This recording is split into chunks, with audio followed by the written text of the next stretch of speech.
This protocol aims to use brain organoids to study mitochondrial diseases.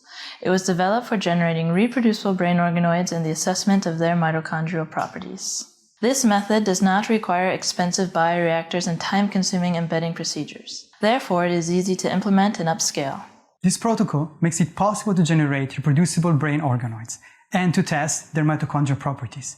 This can lead to the identification of interventional targets for untreatable mitochondrial diseases.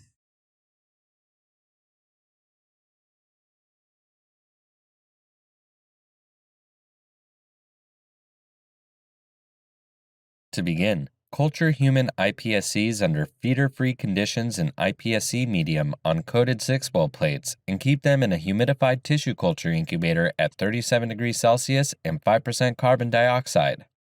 Passage the iPSCs at 80% confluency using enzyme-free detachment medium in ratios ranging from 1:4 to 1:12. To increase cell survival, add 10 micromolar row-associated protein kinase or ROCK inhibitor after each splitting. Dissociate the 80% iPSCs at day 0. Prepare cortical differentiation medium 1 or CDM1 and pre-warm it at room temperature before adding it to the cells. Wash the wells containing the iPSCs with PBS to remove dead cells and debris. Add 500 microliters of pre-warmed reagent A to each well and incubate for 5 minutes at 37 degrees Celsius. Check under the microscope to ensure cell detachment.